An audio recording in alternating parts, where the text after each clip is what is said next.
بسم اللہ الرحمن الرحیم۔ السلام علیکم محترم ناظرین۔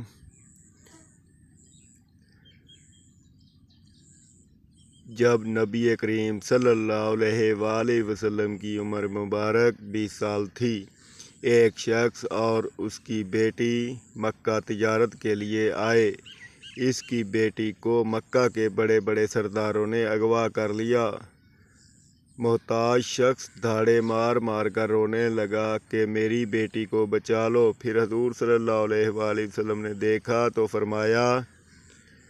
یہ واقعہ حضور صلی اللہ علیہ وآلہ وسلم کی عمر مبارک کے 20ویں سال کا ہے۔ عربوں کی ساری خرابیوں کے باوجود ان کے اندر ابھی تک اخلاق حسنہ کی باقیات موجود تھیں۔ ظلم کے خلاف کبھی کبھار ان کی رگیں حمیت جاگ اٹھتی تھیں اور وہ ظالم سے مظلوم کا حق دلانے کے لیے سینہ سپر ہو جاتے تھے۔ ایک مرتبہ قبیلہ بنو زبید کا ایک شخص کچھ مال تجارت لے کر مکہ آیا۔ اس کی بیٹی بھی اس کے ساتھ تھی۔ اس تاجر سے اس کا سامان مکہ کے مشہور مالدار اور سردار عاص بن وائل نے خرید لیا، لیکن اس نے سینہ زوری کرتے ہوئے زبیدی تاجر کی بیٹی کو بھی اپنے قبضے میں لے لیا۔ وہ اجنبی شخص خانہ کعبہ میں آیا اور خانہ کعبہ کا غلاف پکڑ کر بلند آواز سے رونے پیٹنے ہوئے فریاد کرنے لگا، اے شہر مکہ کے شرفسار، تمہارے سردار عاص بن وائل نے مجھ سے زبردستی میری بیٹی چھین لی ہے۔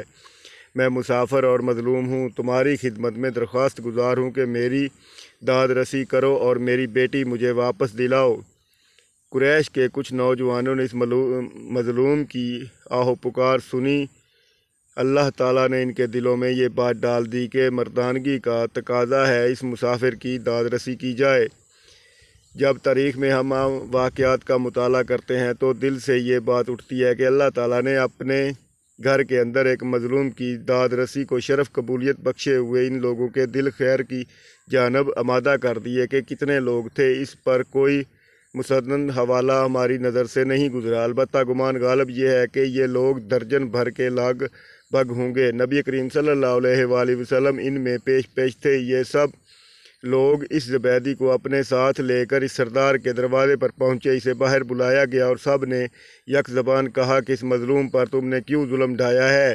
اس ظالم نے کہا، میں نے کوئی ظلم نہیں ڈھایا، وہ لڑکی کنیز ہے۔ جب مال کا سودا کیا تھا تو یہ لڑکی بھی میں نے اس شخص سے خریدی تھی۔ عاص بن وائل کا جواب سن کر وفد کے لوگوں سے زبیدی سے وضاحت مانگی تو اس نے کہا، خانہ کعبہ کی عظمت اور تقدس کی قسم، میں نے اپنی لڑکی بیچی نہیں اور نہ ہی وہ کنیز ہے، وہ میری بیٹی ہے اور اس شخص نے اپنی قوت کے بل بوتے پر زبردستی سے اغوا کر کے اپنے گھر میں ڈال دیا ہے۔ اس پر وفد کے لوگوں نے سختی کے ساتھ عاص بن وائل سے بات کی تو اس بدبخت نے اپنے جرم کا اعتراف کر لیا اور لڑکی اسے واپس دینا پڑی۔ لڑکی واپس کرنے کے وقت بدبخت نے اس کا ارکان وفد سے کہا کہ میں کل صبح لڑکی واپس کروں گا، ایک رات مجھے اس کے ساتھ گزار لینے دو۔ وفد کے تمام غیرت مند ارکان نے اسے سختی کے ساتھ اسے ارادہ بشرم دلائی کہ یہ ہرگز ممکن نہیں ہے، چنانچہ اسے اپنے شیطانی ارادے پر عمل کا موقع نہ ملا۔ اس نے اپنی بیٹی کو ساتھ لیا، اپنے علاقے کی طرف روانہ ہو گیا۔ جاتے ہوئے اس کی بیٹی اور ان کے تمام نوجوان دعائیں دے رہے تھے، جنہوں نے ان کی داد رسی کی مظلوم کی بد دعا بھی رب عرش تک بلا روک ٹوک پہنچتی ہے۔ وہ قریشی نوجوان خوش نصیب تھے جنہوں نے مظلوم سے دعائیں لیں۔ اس تنازع کا فیصلہ بخوبی ہو گیا تو وفد کے ارکان میں سے بعض نے مشورہ کر دیا کہ اس قسم کے واقعات وقتاً رونما ہوتے رہتے، اچھا تو ہم آپس میں حلف اٹھائیں کہ ہم ظالم کے مقابلے پر ہر مظلوم کی مدد کریں گے، خواہ وہ کوئی بھی ہو۔ چنانچہ یہ سب لوگ عبداللہ بن جدعان کے گھر پر اکٹھے ہوئے اور اللہ کے نام پر حلف لیا گیا، جس کے الفاظ یہ تھے کہ ہم حلف اٹھاتے ہیں کہ غصب شدہ چیز مالک کو واپس دلائیں گے اور آج کے بعد کسی پر ظلم کو برداشت نہیں کریں گے۔ ہر مظلوم کی داد رسی ہوگی اور ظالم اس کے ظلم کی سزا دی جائے گی۔ اس حلف فضول کہا جاتا ہے کہ فضول کا معنی ہے کہ وہ چیز جو ظلم کے ساتھ نبی کریم صلی اللہ علیہ وآلہ وسلم فرمایا کرتے تھے کہ عبداللہ بن جدعان کے گھر میں حلف اٹھایا تھا، آج اسلام کے دور میں بھی اگر کوئی مجھے اس کی طرف دعوت دے تو کہوں گا۔ اس حلف کو حلف الفضول کہنے کی 3 وجوہات بیان کی گئی ہیں۔ ایک تو یہ کہ حلف میں جتنی باتیں کی گئی تھیں وہ اخلاقی فضائل کے زمرے میں آتی ہیں۔ دوسرا یہ کہ فضول اس مد کو کہا جاتا ہے جو جبر و زور سے چھین لی جائے۔ تیسری وجہ یہ ہے کہ اس حلف میں شامل ہونے والے افراد میں سے 3 کے نام فضل تھے۔ مورخین نے اپنی تاریخ میں مزید ایک وجہ بیان کی کہ حضور صلی اللہ علیہ وآلہ وسلم کی تجویز ان لوگوں نے یہ بھی حلف اٹھایا تھا کہ اپنی کمائی میں سے ضرورت سے زیادہ مال مہمانوں کی ضیافت کے لیے خرچ کریں گے۔ ابن کثیر نے لکھا ہے کہ ارکان حلف اس نام سے معصوم تھے کہ زمانہ جاہلیت میں قریش کے اہل خیر نے جتنے اچھے کام کیے ہیں ان میں سے یہ ایک بہت عظیم کارنامہ ہے۔ حضور صلی اللہ علیہ وآلہ وسلم کی بعثت سے قبل اس واقعے کا ظہور اللہ رب العزت کی طرف سے ایک خاص نعمت تھی جس پر حضور صلی اللہ علیہ وآلہ وسلم نے ہمیشہ اللہ کا شکر ادا کیا۔ ابن کثیر نے لکھا ہے کہ حضرت معاویہ رضی اللہ تعالیٰ عنہ کے بھتیجے ولید بن عتبہ بن ابی سفیان اور حضرت امام حسین رضی اللہ تعالیٰ عنہ کے درمیان ایک تنازع پیدا ہوا۔ ولید جب مدینہ کا گورنر مقرر ہوا تو اس نے اپنی قوت کے بل بوتے پر حضرت امام حسین کی ایک جائیداد اور جو ظلم مروہ کے مقام پر تھی قبضے میں لے لی اور گورنری کا رعب جمانے لگا۔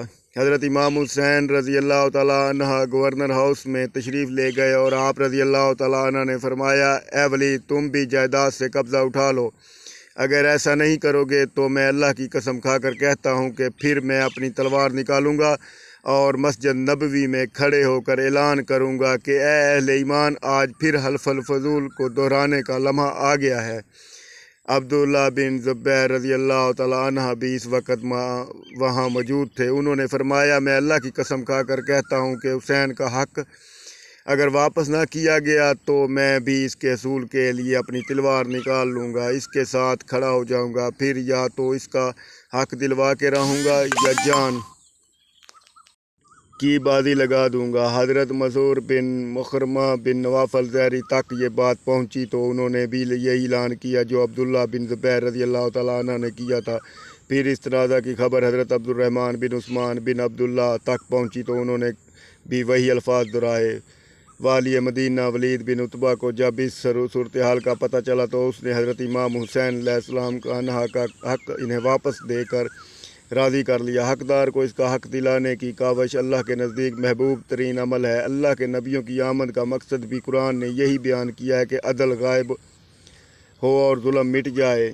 مظلوم کے حق پر اگر لوگ اٹھ کھڑے ہوں تو ہر دور میں ظالموں کو ان کے سامنے گھٹنے ٹیکنے پر مجبور ہو جائے گا۔ حضرت ابو ہریرہ رضی اللہ تعالیٰ عنہ بیان کیا کرتے ہیں کہ جب خیبر فتح ہوا تو یہودیوں کی طرف سے نبی کریم صلی اللہ علیہ وآلہ وسلم کی خدمت میں بکری کا یا ایسے گوشت کا ہدیہ پیش کیا گیا جس میں زہر تھا۔ اس پر آن حضرت صلی اللہ علیہ وآلہ وسلم نے فرمایا کہ جتنے یہودی یہاں موجود ہیں انہیں میرے پاس جمع کرو، چنانچہ وہ سب آ گئے۔ اس کے بعد حضرت صلی اللہ علیہ وآلہ وسلم کے فرمایا کہ میں ایک بات پوچھوں گا اور آپ صحیح اس کا جواب دینا۔ دریافت فرمایا، تمہارے باپ کون تھے؟ انہوں نے کہا کہ فلاں۔ حضرت صلی اللہ علیہ وآلہ وسلم نے فرمایا کہ تم جھوٹ بولتے ہو، تمہارے باپ تو فلاں تھے۔ سب نے کہا، آپ صلی اللہ علیہ وآلہ وسلم سچ فرماتے ہیں۔ پھر حضرت صلی اللہ علیہ وآلہ وسلم نے فرمایا، اگر میں تم سے ایک اور بات پوچھوں تو تم صحیح کیا بیان کر دو گے؟ سب نے کہا، جی ہاں اے ابو القاسم، اگر ہم جھوٹ بھی بولیں گے تو آپ ہمارے جھوٹ کو اسی طرح پکڑ لیں گے جس طرح آپ نے ابھی ہمارے باپ کے بارے میں ہمارے جھوٹ کو پکڑ لیا ہے۔ رسول اکرم صلی اللہ علیہ وآلہ وسلم نے اس کے بعد دریافت فرمایا کہ دوزخ میں جانے والے لوگ کون ہوں گے؟ انہوں نے کہا کہ کچھ دنوں کے لیے تو ہم اس میں داخل ہو جائیں گے، پھر آپ لوگ ہماری جگہ